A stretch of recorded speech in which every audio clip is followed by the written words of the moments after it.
All right. So, good evening, everyone. Good evening. Thank you for joining us today.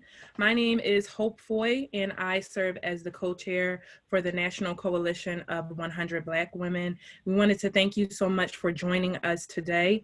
I just wanted to get started and introduce the National Coalition of 100 Black Women for those of you who do not know more about our organization. Our mission is to advocate on behalf of Black women and girls to promote leadership development and gender equity in the areas of health, education, public policy, and economic empowerment. Our vision is to see Black women and girls in a world where socioeconomic inequality does not exist. Our public policy efforts are implemented through educational seminars centered around issues that affect our communities, more specifically the Black community. As we welcomed in 2020 and everything that it had to offer, both the good and the bad, we also welcomed the 2020 census. We recently celebrated National Census Day, which was on April the 1st, in which every household was encouraged to complete their 2020 census and send it back.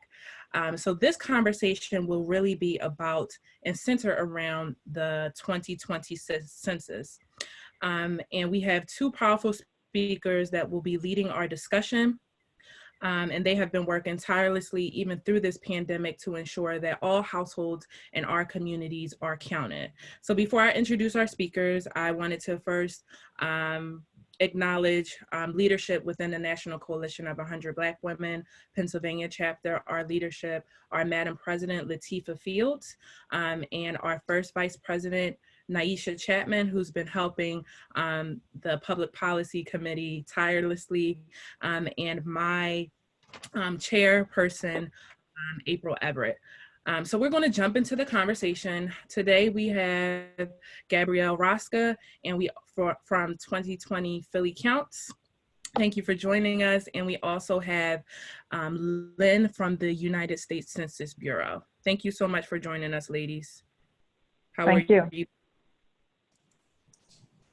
Excellent. Thank you so much for having us. Good. So Lynn, we're going to get started with a couple of questions directed specifically towards you. If you could just introduce yourself and talk about the work that you have been doing, you and your team have been doing around the census thus far. Sure. My name is Lynn Newman. I am a partnership coordinator with the U.S. Census Bureau, more specifically with the Philadelphia region. The Philadelphia region includes 8 states plus the District of Columbia, just to let you know. And our job is really outreach, to educate the community, educate the public about why the census is important, why everyone should complete it. How does it affect Joe and Jane Public? Oftentimes people are nervous and skittish about completing the census. And, you know, census is a 100% count of the population. And the Bureau has been doing this since 1790. So, you know, we do this every 10 years. We count everyone living in the United States and the 5 territory areas. And it's mandated in the Constitution, Article 1, Section 2, states that we should, a count of all of the inhabitants of everyone living in the United States. So we've been preparing for this 2020 census, really since 2016, 2015, doing a lot of the background work and trying to get prepared, making sure that we have a list of all of the residential addresses in all of the areas where people could live. Awesome. Thank you.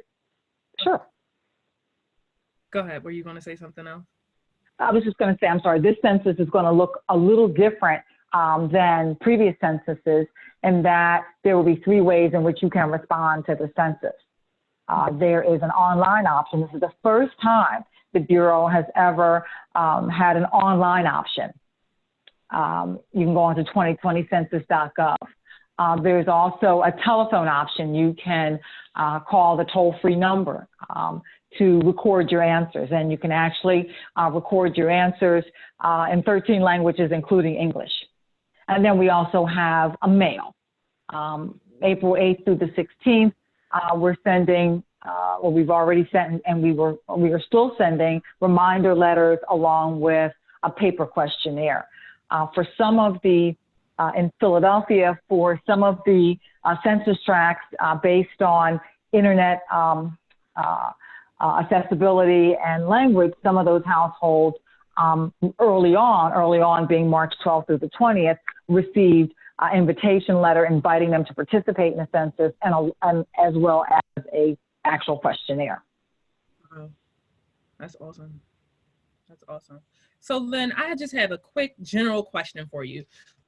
For those of you, and I'm a younger generation, for those of us, what I say, who do not know, who just doesn't know what the census is, how would you define it? And if you could discuss why it's so important for all households, whether you live alone or whether you live, you know, with your parents, or whether you have children, don't have children, to complete the census. Why is it so important for us to participate? So, you know, you talk about the census, and I'm going to get a little corny here, but, you know, it's really part of civic duty, civic engagement. I like to compare it to, you know, we have 3 civic duties: to vote, jury duty, and the census. You're voting, what, twice a year. Jury duty, maybe once every 18 to 24 months, and then the census once every 10 years.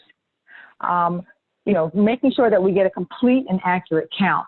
And the responses to the census help to determine where more than $675 billion for roads, for schools, Medicare, Medicaid, the lunch programs in the schools, the breakfast programs, where those monies are distributed from the federal down to the state and local level. Everything is based on population count. Also, getting a complete and accurate count also dictates the number of seats in the House of Representatives. We know there's 435 seats in the House of Representatives, and those seats are distributed based on state population count. Okay? You know, how can any community plan if you don't know who's here? Right. So it's how do you know?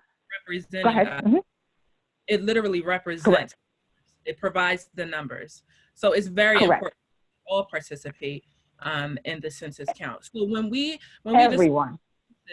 Lynn, I just have another quick question for you. What are the different ways that we can respond? I know you discussed for the first time ever, we can now respond to the census online, which is awesome. I think that, you know, as we are, especially in this pandemic, we've done everything online now. So what are the different ways that we can respond? Sure. So there's an online option. You go onto our website, 2020census.gov, 2020census.gov, and you can click onto the Respond Now button, and you can go through, and it should take no more than a few minutes. There's also telephone. We know that not everyone's connected or feels comfortable going online. We understand and recognize that the digital divide is real, so you can utilize a toll-free number of 844-330-2020, 844-330-2020. And then we also still have paper, because again, we recognize and understand that not everyone is connected or is comfortable going online. They may not want to use a telephone, but they want actual paper. So those are the 3 ways in which you can respond. And it's about 10 questions, should take around 10 minutes. So some of the topics, and I'll be really quick, you know, we're asking for, you know, your name, age, date of birth, sex being male, female, race, how do you self-identify, whether or not you are of Hispanic, Latino, or Spanish origin, whether or not someone else lives or stays someplace else, who's living in your home, how are they related to you, do they sometimes live someplace else, the total number of people living in your home, do you rent or do you own your home, and a telephone number. That's it. We do not ask for bank account. We do not ask for Social Security. We do not ask for a donation, and we do not ask for political affiliation. Now, Lynn, I know that there was much talk in the news media as it relates to a citizenship question. Could you speak a little bit about that and what went into really determining the specific questions that are asked? So the citizenship question is not on the 2020 census. Is not the 2020 census. Thank you for clarifying that. It is not. And I say that, and I'm being very deliberate in repeating myself. But yes, it is not on the 2020 census. There was talk about it, went through the courts and all of that, and it is not on the 2020 census. All of the topics have to be approved by Congress, at least a year before, or a year and a half before the actual census. And that's why whenever I speak with people, I always want to make sure that I give you a list of the questions that are on there. And you did not hear me mention anything about citizenship. And again, it's name, age, race, date of birth, your age, and whether or not you have Latino origin or not, how many people are living in your home, do you rent your home, do you own your home, does a person sometimes live someplace else, and a telephone number. That's all that we're asking. That's all that we're asking. And the citizenship question is not on there. And all of the information is protected. It's protected under Title 13. We do not disclose any personally identifiable information to law enforcement, to immigration, to the courts. Okay. When the information is released, if you look on our website, it's all released in a statistical format. So they cannot identify Jane Doe lives at 123 Main Street. And all of the Census Bureau employees, we take a lifetime oath not to disclose any personally identifiable information. And if we do, we can experience and go to jail for up to 5 years and or a fine of up to $250,000. And that's important. That's important to know these specific guidelines that the Census Bureau has in place just to protect us as citizens. Lynn, thank you so much for your time. We really appreciate it. Our next speaker is Gabrielle Raska, and she is with the city's 2020 Philly Counts Census. Gabby, thank you so much for your time. We really appreciate it. If you could go ahead and introduce yourself and discuss a little bit of the work that Philly Counts has been doing specifically in our Philadelphia community. Absolutely. Thank you so much, Hope. My name is Gabby Raska, and I'm the engagement manager with Philly Counts. Philly Counts is a temporary office that was created by Mayor Kenny to support the Census Bureau's efforts and ensure a complete and accurate count. So I will go through, Philly Counts has created a presentation that I'll run through. A lot of it is just to reinforce what Lynn has already said. But I'm going to be sharing my screen, so we'll start with that right now.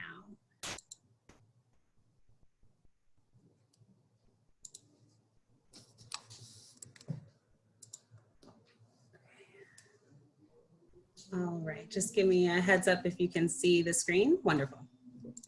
Thank you. Okay, so let's just go through quickly everything that you need to know about the 2020 census and why everyone counts. It is a national survey that's conducted, as Lynn said, every 10 years to count the entire population. The Census Bureau has used different forms of questionnaires. There's been long forms and short forms, so we want people to know this census only has 9 questions on it, but should really only take about 10 minutes. There's only a short form, no long forms. And we also want folks to know that the Census Bureau is responsible for the count and the hiring, but Philly Counts wants to help raise awareness locally about how important it is to ensure an accurate count. Lynn mentioned this already, and I'll just go through quickly. The census is used to determine 3 major things. It's used to determine representation, resources, and research. An undercount is any time fewer than the actual number of people living in a place get counted, and that's a term we use a lot, right? The threat of an undercount means that federal programs and representation will not be allocated for the appropriate number of people living in a place. Some of the programs that are impacted by this funding that we're talking about is public housing, Pell Grants and special education grants, school lunch programs, funding for highways like 76, Medicare, Medicaid, and SNAP food benefits. Different people use data differently. We already talked about how the federal government uses it to determine resources based on population breakdowns by sex, age, and race. Businesses also use it. I like to reference Amazon, right? When folks are determining where to put new grocery stores or new businesses that impact our economic vitality, census data is a major factor. So we want to make sure those numbers are correct. Local governments use it to ensure public safety, where to put the hospitals, the police stations, how many hours a day the fire station needs to be open, things of that nature. So it affects not just federal government, but also where we draw our state and local lines as well. So who our representation is really matters. And nonprofits use it to best serve their constituents and figure out how to advocate for public policy. As Lynn mentioned, there are three main ways that you can respond to the census. Thankfully, they have gone online. So for the first time ever, you can respond online. It is mobile friendly, which is particularly important with the pandemic when we are trying to reduce contact as much as possible. But we do want to acknowledge that not everybody's comfortable online. And so you can also call the phone number 1-844-330-2020.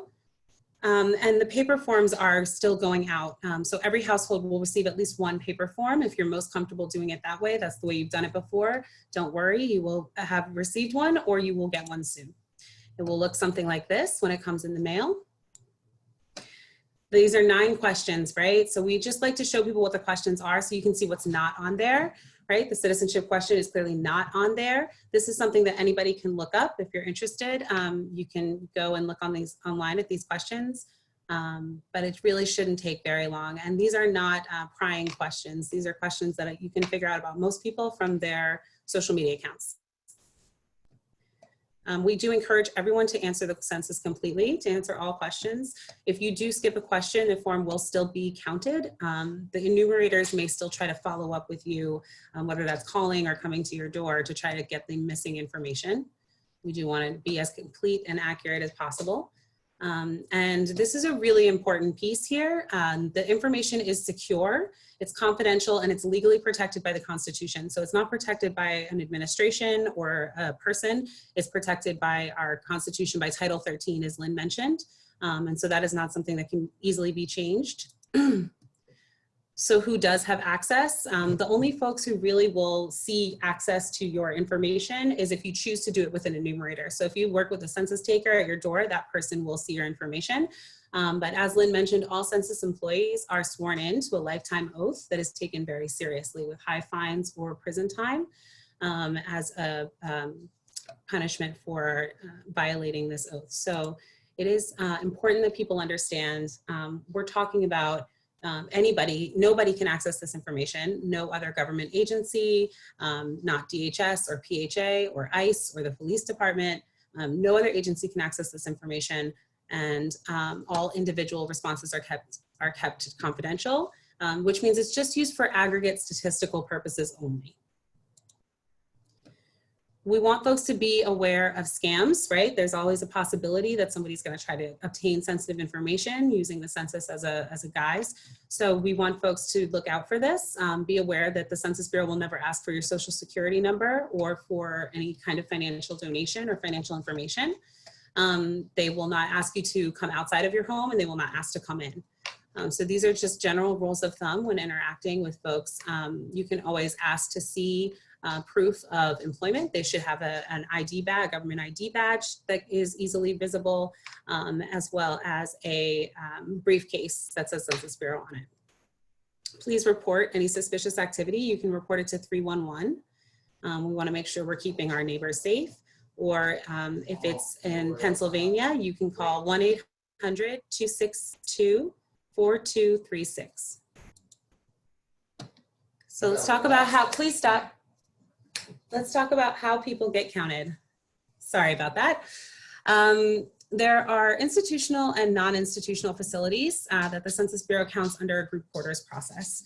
So think about correctional facilities, nursing homes, mental hospitals. These are institutional places where people are required to be, and they'll be counted through the administration of those facilities. And then there's non-institutional spaces like college dormitories, military barracks, group homes, missions, and shelters.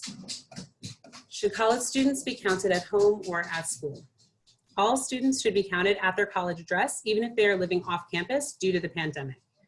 There is a higher possibility of students not being on campus right now, obviously, since many of them have shut down. So we want to make sure folks know that they should still be responding using their campus address. This is very important. There are a lot of colleges and universities in the area, so we want to make sure we're really driving this message home. If someone is incarcerated, they will be counted in the facility where they are incarcerated on April 1st. This issue is definitely being discussed. There is a lot of offices have been working hard to ensure that people are being counted where the resources are most needed. Lilly Counts did work on a gerrymandering summit with the Office of Joanna McClinton, participated in that as well. We're very grateful for that and all of her work to address this very sensitive issue. So for 2020, as I said, if folks are incarcerated, they will be counted there and not anywhere else. Another thing that we want to highlight for folks is that children 0 to 5 are the most forgotten about on the census. So do babies count? Absolutely, right? We want to make sure we're not forgetting the baby, include the newborn, even if they are still in the hospital as of April 1st. There are lots of reasons that children can be missed in the count. Maybe they share homes, split time at different houses. So wherever the child is on April 1st is a good indicator if they spend equal amounts of time. Otherwise, where the child is most often is where the child should be counted.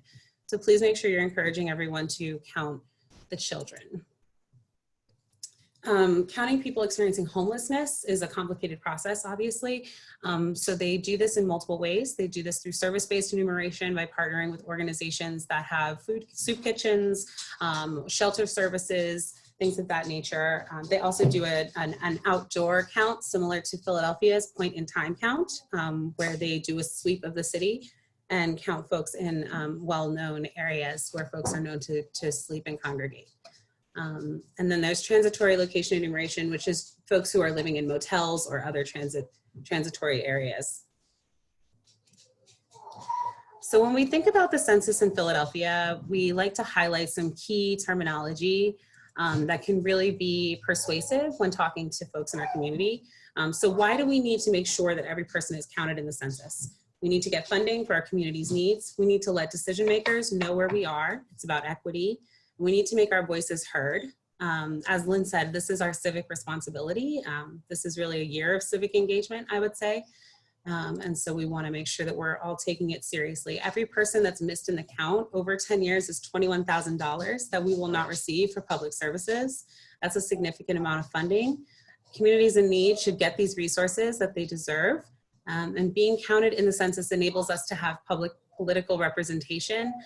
We actually stand to gain or lose a seat in the House of Representatives. So it's really important that we are getting counted. So let's say you've been super inspired by this presentation and you want to know what to do next. So we encourage you to share on social media. We've been using the hashtag #PhillyCounts to get the message out locally, and hashtag 2020 census. Please tag your friends and tell them to, tell 3 people that they should complete the 2020 census. Word of mouth is definitely the most persuasive way that people receive information. Folks need to hear things typically about 7 times to be moved to an action. So don't be afraid to repeat yourself, and please encourage everyone you know. You are trusted messengers, so they hear this message differently from you than they do from, say, the commercial or the advertisement that they might see. You can volunteer for one of our action days. One day we will be allowed to go outside again, and we will be doing canvassing and having informational door hangers out in the communities. So we are encouraging folks to email us census@phila.gov if you would like to participate in one of those action days. We're calling them floating action days for now until we know when we're allowed to get back to it. Or you can phone bank with us if you want to get involved right now. This is a really easy way, something you can do from home. You can call in and encourage people to complete their census. If you're interested in doing a brief COVID training, then you can also ask people, if they're okay during the pandemic, as well as provide resources and links for folks who may be in need during this crisis. So we encourage you to sign up for that as well. And with that, I'm going to turn it back over to Hope. Thank you all. Thank you so much, Gabby. That was awesome. Thank you so much. You provided a plethora of information. You provided us with enough information to take back to our neighbors, to give, our family members a call, to ask if they have completed their census, because it is important for all of us to participate. So when we talk about the rates thus far, and I know that we are in a pandemic, and I'm going to get to that in 1 second. When we talk about the rates thus far, if Lynn, if you or Gabby, if you could discuss a little bit about the turnaround that Philadelphia has experienced, or the applications thus far that we've experienced. Sure. So, okay, so the first March 12th through the 20th.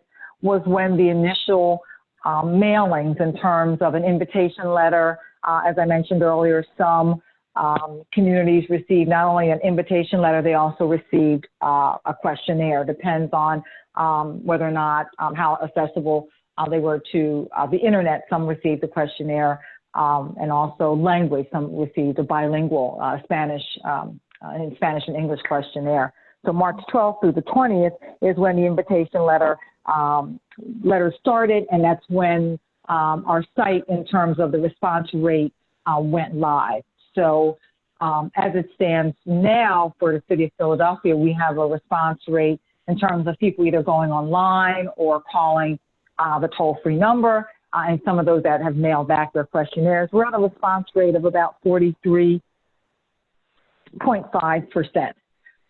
So with the questionnaires having been out and mailings, about 6 weeks, that's not bad. That's not bad. I mean, we have, and that's an average for the city, and we're able to track on our website, 2020census.gov. We're able to look at the census tract level, and we're able to look at the response rates of those residents completing the questionnaire. And we know that those numbers will continue to move forward. And as Gabby mentioned, as we continue with outreach, with phone banking, with virtual teleconferences and teletown halls, we're asking people to post information up on social media as a constant reminder to complete the census. Awesome. Thank you. So the National Coalition of 100 Black Women is an organization that's all about advocacy. We take our advocacy and the things that we are moving forward the community with very seriously. So considering that we're in a pandemic right now, what are the ways that community leaders, faith-based organizations, and organizations like the Coalition can continue to advocate for the census right now? That's continuing to push the message, continuing to, talk about and have the census as everyday part of as everyday part of a conversation, on social media, on Facebook, on Twitter, on Instagram, helping people understand why this is so important. You heard Gabby mentioned earlier about phone banking. We also have partners. We're working with community-based and faith-based organizations who are what we call partners, and they are trusted voices and trusted messengers in the community, because people are more apt to listen and believe and trust someone they know, they identify, and they trust. So we work with those organizations and ask them to be census ambassadors. If they can push the message out about the census being important, distribution of funding, it's safe, all the information is held confidential, it's easy, it takes a few minutes, 9 questions, it'll take a few minutes to complete. So constantly hearing the message, so that way they get a message where they work, where they worship, where they play, where they go to school. So they constantly hear the message and it will resonate with them. Yeah, and if I can add to that, I also want to say Philly Counts has been working to mobilize local groups. And so we are doing weekly partner calls that include updates from the Census Bureau, as well as from our office. And I can send out a link for that to register for those calls. We would love to hear from folks, again, census@phila.gov, who would like to be more involved. My colleague Morris Hobson is actually working with a lot of the faith-based institutions in the city. and we hosted a call recently for those groups. So we are still working through subcommittees with community leaders and nonprofits and other agencies that we can convene to figure out how to strategically get this message out across the city. Philly Council has created a Census Must Go On toolkit that I can share with you as well, which really templates everything that you might want to share on social media with links and graphics and hashtags, just to make it really easy for folks to share the content and to keep the content engaging and relevant. Awesome. Thank you so much.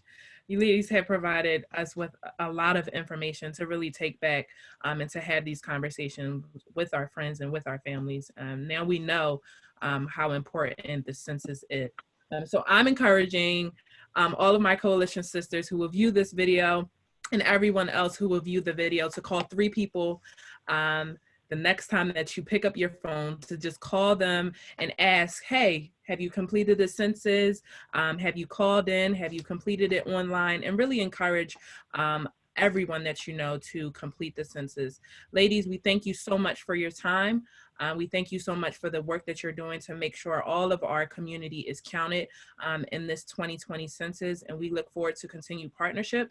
I will provide contact information both for Gabby and for Lynn for the next steps if anyone wants to reach out to them. And we look forward to having everyone counted. Having everyone counted. Thank you, ladies. Thank you. Thank you so much. Thank you, Hope. It's been a pleasure talking to you today. Right. Thank you so much. Thank you so much. Take care.